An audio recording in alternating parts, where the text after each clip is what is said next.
জুমার দিন সকালবেলা ফজরের নামাজের পর থেকে ফেরেশতারা যতগুলো মসজিদে জুমা অনুষ্ঠিত হয় ওই মসজিদে ঢুকার প্রতিটা দরজার মধ্যে দাঁড়িয়ে থাকে। কারা কারা আগে আগে জুমার নামাজ পড়ার জন্য মসজিদে যায় প্রত্যেকের নামগুলো একটা জান্নাতের রেজিস্ট্রি খাতার মধ্যে তুলে নেয়। এই নামগুলো স্পেশালি আল্লাহর কাছে পাঠানোর জন্য। সুবহানাল্লাহ কইবেন না? ডানে বায়ে সামনে পেছনে যতগুলো দরজা, প্রতিটা দরজায় ফেরেশতারা বসে থাকে। কে আগে আসলো নাম তুলে দেয়। তুলতে তুলতে তুলতে তুলতে খতিব সাহেব যখন খুতবা দেওয়ার জন্য মিম্বারে যেয়ে বসে যায়, ফেরেশতারা তাদের খাতা বন্ধ করে তারাও খতিব সাহেবের সামনে জুমার খুতবা শোনার জন্য বসে যায়। পড়েন সুবহানাল্লাহ। প্রথম জুমার দিন জুমার মসজিদে যে ঢুকবে, বিশ্বনবী বললেন আল্লাহর রাস্তায় একটা উট কুরবানি দিলে যেই সওয়াব, এই সওয়াব আল্লাহ আমলনামায় দিয়ে দেয়।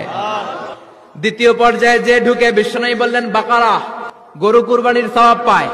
3 নম্বরে যে ঢুকবে, বিশ্বনবী বললেন কাবসা, হাদিসের ভাষায় এসেছে আল কাবাস, কাবাস মানে হলো বকরি, বকরি কুরবানির সওয়াব। 4 নম্বরে যে ঢুকবে তার হচ্ছে দাজাজা, দাজাজা মানে মুরগি।